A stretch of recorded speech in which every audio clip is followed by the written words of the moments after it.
Do you think maybe that you have lost your inner self? Well, I have some easy questions to ask yourself to find out.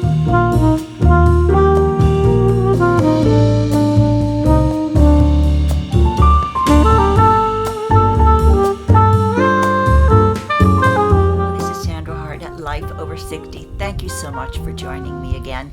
And if you're new, welcome. I'm so glad that you are here. I hope you like this video, and I hope you like what we're going to discuss today.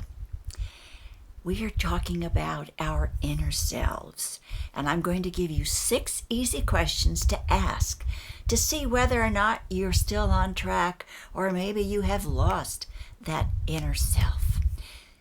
The first question I want you to ask yourself is, what do I absolutely love? And we can say, gee, the world is such a mess and everything is topsy-turvy today, and I really don't know.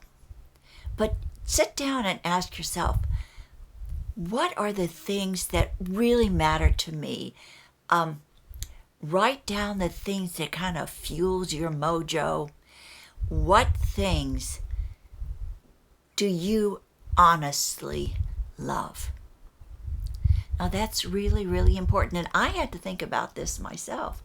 What things do I really, really love? Well, I love my family, bunches, a whole lot. And another thing that I like is I really like to be creative. No matter what it is, whether it's writing a blog or doing my YouTube channel, that really is what fills my soul and fulfills me. Now, your answer is going to be entirely different. So think about it.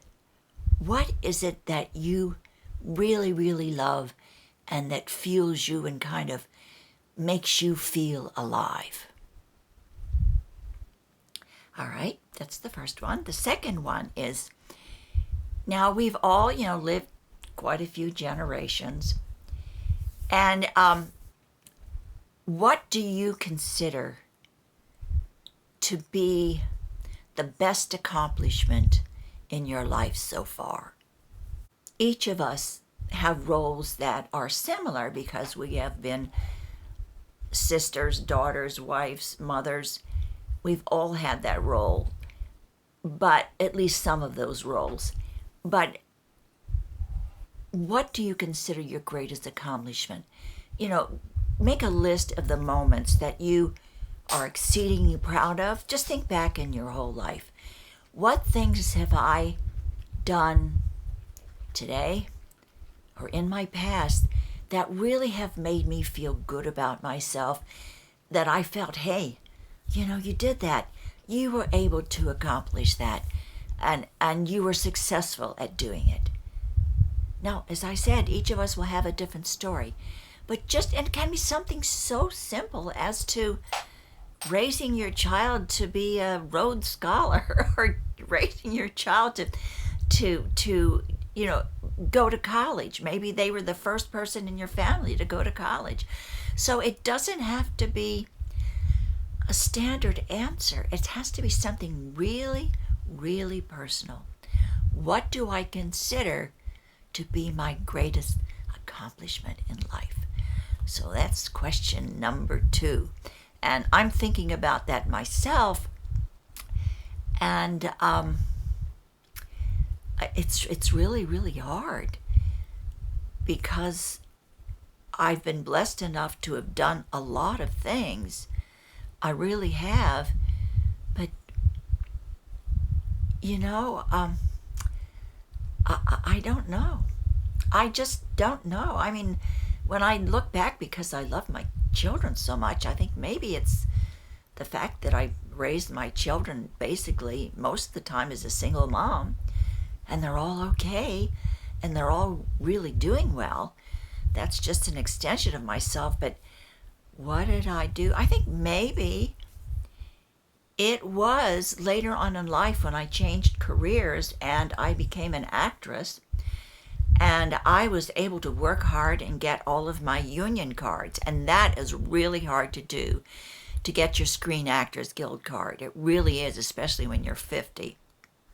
So I think probably one of the greatest achievements that I think is being able to start over at 50 years old, build a new career all by myself without any help from anyone, and to eventually be able to be a union actress and to do my first stage play.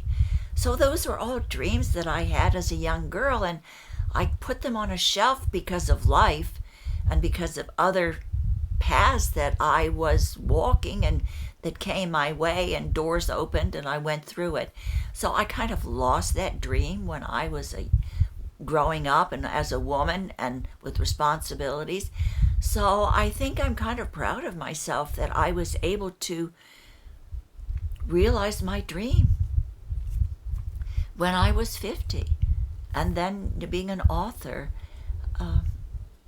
starting in the year 2000, being a published author. So I think maybe for me, those accomplishments, other than raising my children as a single parent, I think maybe that added to my bucket list was kind of exciting when I look back on it. It really, really was. So I think that might be my answer. So what about you? All right, now we have a third question. If there were no limits as to what you could have in life, what would that be? Would it be financial? Would it be living to 110?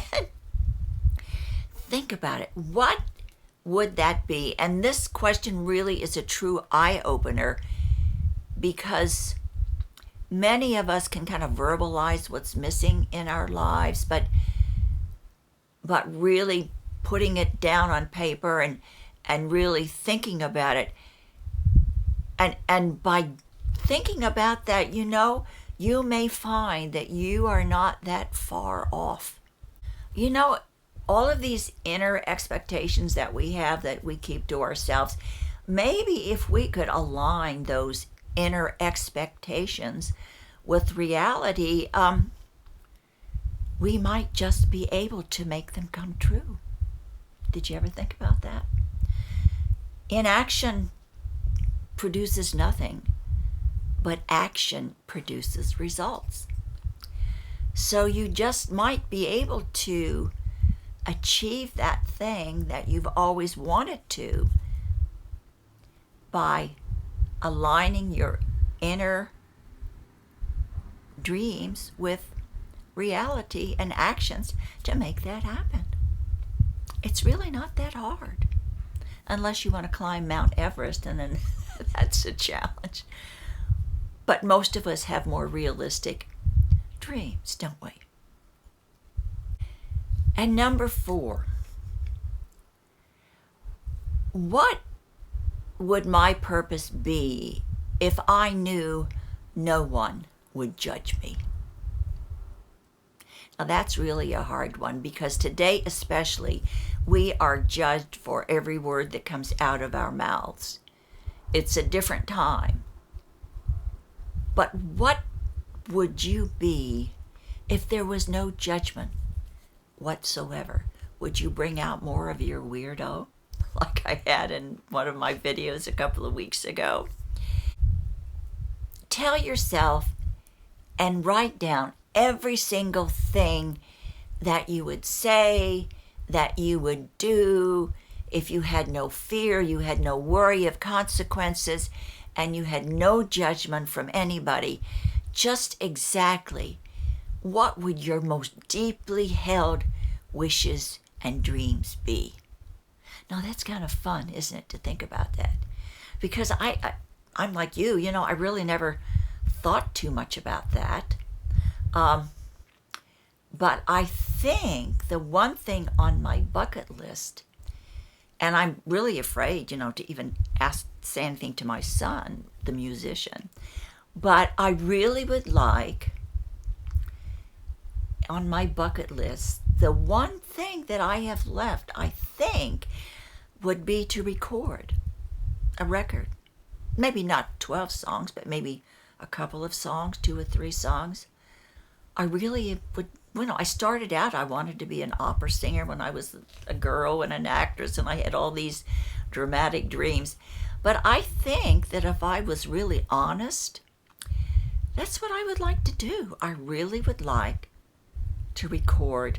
And my son has a studio, he has all the equipment, so I guess it's not too far-fetched, but I'm kind of embarrassed to ask because he's so good.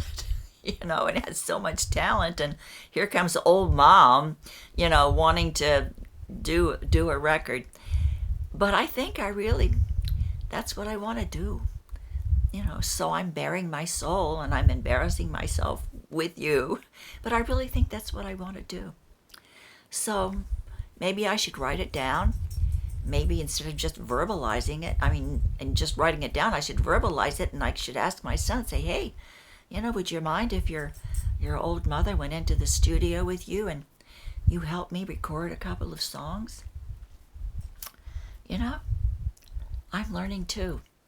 This is really good for me because while I'm talking about this, I'm really stirring up some of the questions that's helping me find my inner self. And that's a good thing. Often our desires are so deep-rooted into the quiet wisdom of who we are that thinking about them or writing down or talking about them sometimes helps it to become a reality. No matter how far-fetched or weird it seems to other people, if it feels right to you, then that's part of your inner self that you are trying to realize. Number 5 is, if you won the lottery or you had all the money in the world, what would you do with it? Well, the first answer I think that I would do, well, I'd help my family. I would try to give to charity. But I think when you become our age, we're so used to living the lifestyle that we are living that maybe if we won the lottery or had tons and tons of money, we wouldn't change very much for ourselves. We might change and help other people. Maybe you might do some nice things for yourself, maybe buy a bigger house or buy a house, or be able to have a more comfortable retirement and not have to live from paycheck to paycheck or Social Security check to Social Security check. That would be a good dream. But if you're comfortable, and I don't mean rich, if you're just comfortable and you're satisfied with your life now, and you had all the money in the world that would give your life such a dramatic shift, what would you do with it? Interesting question, isn't it? What would you do with it? Would you think the money would bog us down and give us so much responsibility that it wouldn't be fun anymore? Think about it. What would you do with it if you had all the money in the world? And number 6 is a question that I've really never thought about very much. Who do you admire most in the world? I don't know whether that... Now, one question that I've really never thought about much, who do you admire in the world? In the past world, I would think it would be Jesus. It would be the holy men who tried to help others and gave up everything in their lives to help other people. I think that is so wonderful because we're caught up today in such a materialistic world that to be able to give up all material things and to live a life completely given to others, I think that would probably be the highest thing highest moral thing anyone could do. Now, will taking time out to answer these questions dramatically change your life? No, probably not. But it might, and it might give you just the slightest shift in your perception of who you are and what you can do and how you can alter your present situation right now. It just might give you, when you think about it, sometimes when you sit and you think about problems and you think them through and you're not just acting impulsively, but you really have time to kind of digest the answers to questions you have about life or about your life, it really helps clarify them sometimes. So no, these are not going to dramatically change your life overnight, but it's just food for thought and something to think about, implementing our passions, thinking about our desires and our motivations and our daily patterns. It's just kind of interesting because sometimes we do things by rote. So often we do get up at the same time, we have our coffee, we do things in routine, and today I have to do this and today I do that.